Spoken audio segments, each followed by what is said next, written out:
मैं तो पहले भी बोला है कि जो प्रशासनिक अराजकता जो है, कभी कोई जज को पुलिस वाला पीट रहा है, पुलिस को पब्लिक पीट रही है, भ्रष्टाचार है, सीएजी में 200 करोड़ रुपए का घोटाला हुआ है। समाज सुधारने की बात तो चलो कोई बात नहीं, उस पर हमको नहीं टिप्पा टिप्पणी करनी चाहिए, लेकिन मुख्यमंत्री की ज़्यादा जिम्मेवारी जो है सरकार को और सिस्टम को सुधारने की होनी चाहिए।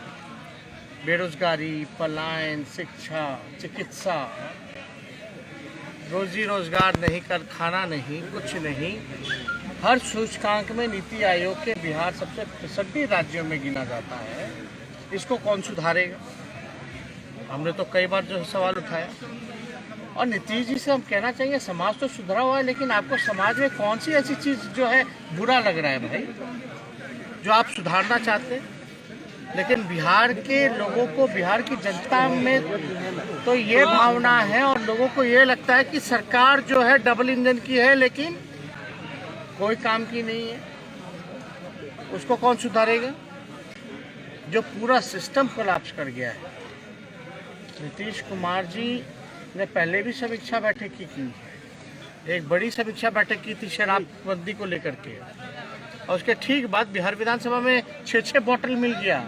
डीजीपी साहब निहुर करके बोतल ढूंढ रहे थे, देख रहे थे, उसका क्या हुआ? कोई रिपोर्ट नहीं आई। और किस बात की समाज को सुधारने की बात कर रहे हैं? आपके बगल में जो मंत्री हैं वो हत्या कर रहे हैं, करवा रहे हैं, भ्रष्टाचार, लूटपाट करवा रहे। कई मंत्रियों पर कितने आरोप लगे, सबूत के साथ पेश किए गए, कोई सुनवाई नहीं, कोई कार्रवाई नहीं की गई। ये कौन से समाज की सुधार की बात करना चाहते हैं? पहले नीतीश कुमार जी अपने सरकार को तो सुधारे, अपने मंत्री, अपने अधिकारी को तो सुधारे। ब्लॉक थाना जाइए तो बिना घूस दिए हुए कोई काम नहीं होता है। इसको कौन सुधारेगा? समाज में अगर ये सारी चीजें अगर सुधार दी जाएं तो जनता तो खुद ही जो है, समाज जो है सब कुछ सुधरा हुआ, लेकिन व्यवस्था अगर सुधर जाए तो किसी को कोई चीज की आपत्ति नहीं होगी, कोई कमी नहीं होगी। ये केवल नौटंकी या दिखावा है। और जनता के बीच जाएंगे तो दूरी आप देख लीजिएगा, कर्फ्यू लगा के जाएंगे। मुख्यमंत्री के पास कोई नहीं सट सकता। मुख्यमंत्री के साथ अगर बात कर दी है जनता दरबार में तो अपॉइंटमेंट लेके आइए, उसमें भी उसकी स्क्रूटनी होगी, छटनी होगी, तब जाकर के आप मिल सकते हैं। वहां जाएंगे तो इतना बड़ा डी एरिया होगा, जनता से ज्यादा पुलिस फोर्स रहेगा, कर्फ्यू का माहौल रहेगा, और मुख्यमंत्री के पास भ्रष्ट अधिकारी या भ्रष्ट मंत्री के अलावा और कोई नहीं मिलेगा। यही सच्चाई है उनकी यात्रा की। उनके पास तो साधन है, संसाधन है, लेकिन कई समीक्षा बैठकों को हम लोग देखा है भिक्षा बैठक में बदलते हुए। आरसीपी टैक्स के बारे में बात हो या कुछ हो, लेकिन इससे पहले कितनी यात्राएं उन्होंने की है, क्या फर्क पड़ा है ये बता दीजिए। कोई अगर बिहार की जनता में इससे पहले कई यात्रा की है उन्होंने, क्या फर्क पड़ा, क्या अंतर नजर आया? हम लोगों को तो नहीं दिखता, ना बिहार की जनता को। और समाज को तो ये लगता है कि सरकार में खामियां हैं, सरकार सुधरे, अधिकारी सुधरे, मंत्री सुधरे, तब जाकर के काम होगा। तो मुख्यमंत्री जी जो बात करते समाज सुधारने की, तो उन्हीं के घटक दल के है ना मांझी जी। वो क्या कहते हैं शराबबंदी को लेकर? पहले वो उनको समझा दे, या मांझी जी नीतीश जी को समझा दे, या नीतीश जी मांझी जी को समझा दे, तब तो बात बनेगी ना। आप किसकी बात कर रहे हैं? आप अपने सहयोगी को तो समझाओ पहले, बाद में आप समाज सुधारिएगा। और वैसे भी मुख्यमंत्री जी जो हैं चोर दरवाजे से आए हुए थके हुए मुख्यमंत्री हैं, और बिहार की जनता पसंद भी नहीं कर रही है उनको। कोई काम करने का नया तरीका नहीं दिखा, कोई नया विजन, कोई नया रोड मैप बिहार को आगे ले जाने का नहीं दिखा। अब आश्चर्य लगता है ना कि 16 साल से जो मुख्यमंत्री है वही कहता है कि बिहार जो है पिछड़ा है, इसको स्पेशल मदद की जरूरत है।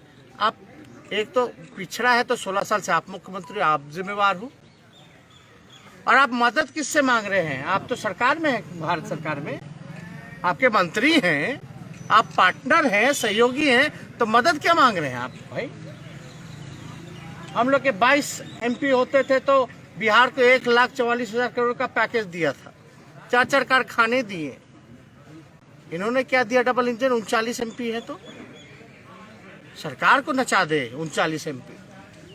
आज बिहार के ही MP उसी सत्ताधर के और मंत्री आपस में भिड़े हुए। कॉन्ट्राडिक्शन है, ये बताने की जरूरत नहीं है। पूरी तरीके से केवल दिखावा है। जनता जो है सरकार से ये उम्मीद लगाई हुई कि जनता का काम करे, उनके उम्मीदों पे खड़ा उतरे, लेकिन ठीक विपरीत काम। 75 घोटाले, लॉ एंड ऑर्डर जो है वो बढ़ता जा रहा है। कितने हत्याएं हुई हैं इन दिनों, मंत्री पे डायरेक्ट आरोप लगा, महिला चीख चीख के कह रही हैं कि उसने कराया, लेकिन FIR में सब कुछ सबूत, गवाह, CCTV फुटेज, फिर भी कोई कार्रवाई नहीं। जातिगत की उम्र 18 साल से 21 साल का बिल पास हो गया पार्लियामेंट में, कैसे?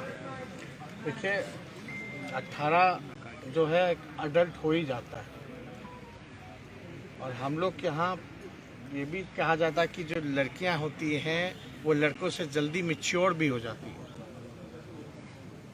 जो एक साइंटिफिक भी कहिए या हर एक तरीके से। लेकिन अब 18 से 21 कर दे, 22 कर दे, इससे हम लोगों को इस पर कोई टिप्पा टिप्पणी नहीं करना, हम लोगों को कोई आपत्ति नहीं। और आजकल तो सब लोग शादी ब्याह भी तो लेट ही कर रहे हैं। आप देखिएगा कहाँ कोई अब 18 साल में या 17 साल में, हाँ जहाँ जागरूकता की कमी है वहाँ थोड़े बहुत ये सब हो जाता है। लेकिन गांव देहात में भी ये प्रचलन रहा है कि पहले अगर 14 साल में उम्र में शादी भी हो जाता था तो 5 साल गौना होता था। जब वो अडल्ट हो जाती थी तब जो है घर उसको लेकर के जाता था। तो अगर 18 से अगर 21 भी हुआ है तो उसमें कोई आपत्ति किसी को होना नहीं। जातिगत जनगणना को लेकर लालू यादव ने कहा विलंब हो रही है, बिहार में छूट जाएगा। सरकार इतना बात कर रही है शराबबंदी पर, बाकी बातों पर चर्चा नहीं कर रही है। डेवलपमेंट का एजेंडा हट नहीं रहा है क्या तेजस्वी जी? नहीं, मूल चीज क्या है? जिस चीज को चुनाव के एजेंडे में हम लेके गए थे, पढ़ाई, दवाई, कमाई, सिंचाई, सुनवाई और कार्रवाई, इसके तो बात ही नहीं हो रही। शराबबंदी भी अगर बंदी है तो बंदी करवाएगा कौन? कि खाली पेपर पे लिख दीजिएगा। अब मान लो बिहार विधानसभा में बॉटल मिला तो बॉर्डर क्रॉस करके ना आया होगा, कितना जिला क्रॉस करके आया होगा, ये कौन रोकेगा? चौकीदार बैठे धरने पर, चौकीदार धरने पर बैठे हैं, कह रहे हैं कि इंफॉर्मेशन देते हैं तो हमारे ऊपर ही जो है जान पर बन आती है। वही हो रहा है। आप देखिए ना, जो डकैत है उसी को जो है चोरी रोकने की जिम्मेवारी मिल गई है। जातिगत जनगणना को लेकर लालू यादव, 100 से ज्यादा चौकीदारों को जातिगत निलंबित जनगणना कर को दिया लेकर गया। लालू यादव कह रहे हैं कि लेट थोड़ा चूहा शराब पी जाता है ना थाने से, कौन है वो चूहा? 100 से ज्यादा थाना चौकीदारों को में निलंबित कर सबसे दिया बड़ा गया है। चूहा कौन है जो शराब पी जाता है? तेजस्वी, एक सवाल।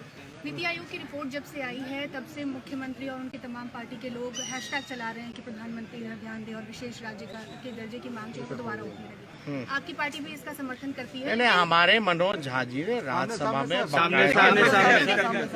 में ये प्रश्न जो है ये उठाया था कि बिहार को विशेष राज्य को दर्जा जो है वो मिलनी चाहिए।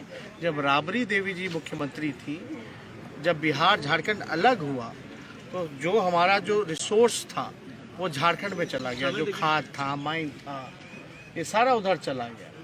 तो हम लोगों को क्योंकि बिहार, उत्तर बिहार सूखा और बाढ़ से जूझता रहा, एक लैंडलॉक्ड स्टेट है, तो इसके लिए हमको अगर आगे आना है तो अटल जी से उन्होंने गांधी मैदान में जो आंचल फैला करके विशेष राज्य के दर्जे की मांग की थी। उस समय केंद्र में मंत्री थे, कृषि मंत्री शायद नीतीश कुमार जी थे, तो उस समय पहली मांग तो हम ही लोगों की थी। लेकिन सवाल ये है कि जो 8-9 स्टेट्स हैं जिनको अभी विशेष राज्य का दर्जा मिला हुआ है, उनकी भी स्थिति मुझे नहीं लगता कि विशेष राज्य का दर्जा मिलने के बावजूद भी सुधरी।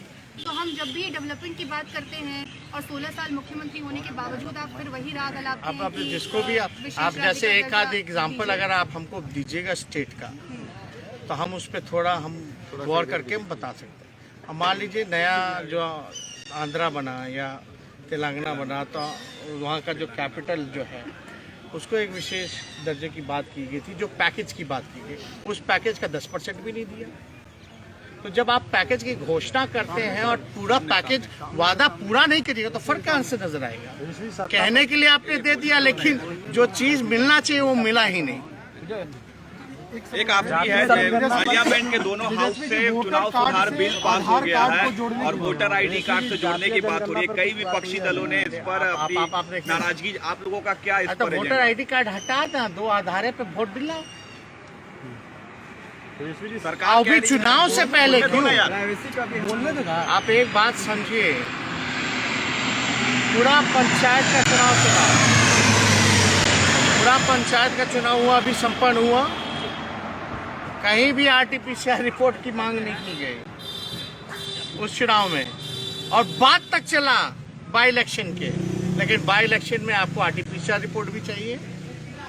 कुछ हम लोगों को आपत्ति, महिलाओं के लिए अलग से बूथ बनाया गया क्या? पंचायतों के चुनाव में महिलाओं के लिए अलग से बूथ बनाया गया? तो ये सब जो टेक्निकल जो चीजें हैं, ये षड्यंत्र जो है, बूझे वाला बूझता कि सोना है कि पीतल है, ये कहावत है ना। तो जानने वाला जानता है कि कौन बेईमान है और कौन ईमानदार है। तो ये जो तरीका जो लगाया जा रहा है आपका, मान लीजिए गांव देहात में कितना लोगों के पास आधार होगा, यानी वो सब वंचित रह जाएंगे वोटों से। आप कहते हैं डेमोक्रेसी, लोकतंत्र मेरा सबसे बड़ा है दुनिया का, तो किस बात का लोकतंत्र भाई? आप लोकतंत्र में अपने ही लोगों को, नागरिकों को वोट से वंचित रखिएगा, ये लोकतंत्र है क्या? तो वोटर आईडी क्या होता है? वोटर आईडी की परिभाषा क्या होती है? वोटर आईडी इसलिए ना बनता कि ताकि बूथ पे जाके वोट दें, अब उसका मतलब ही नहीं रहेगा।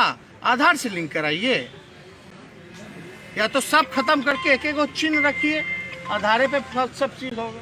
प्राइवेसी, सब आईडी खत्म ही कर दीजिए। प्राइवेसी लीक जातिगत जनगणना को लेकर ये सब देखो, यूपी का चुनाव आने वाला है, समझे? ठीक, चुनाव जब ये सब हो जाएगा, अब मान लीजिए जो आवेदन देगा आधार बनाने के लिए, इतनी बड़ी संख्या में क्यू रहेगा, पेंडिंग रख दोगे बूथ वाइज अपना रिकॉर्ड दे करके, कहाँ आपका बूथ है, कहाँ उसका बूथ है, उस बूथ वाले लोग को आप पेंडिंग रखो, बाकी सबको लिंक कर दो। सब षड्यंत्र सब लोग समझ रहे हैं। जातिगत जनगणना ऐसा नहीं होना चाहिए। होना चाहिए तो इसके लिए पर्याप्त समय, और जब तक किसी का सबका लिंक नहीं हो जाता तब तक चुनाव मत करो। हमसे जुड़े रहने के लिए हमारे YouTube चैनल को सब्सक्राइब करें और नई वीडियो की नोटिफिकेशन के लिए बेल आइकॉन को दबाएं। अगर आप ये वीडियो Facebook पर देख रहे हैं तो लाइक जरूर करें और ज्यादा से ज्यादा शेयर करें। धन्यवाद।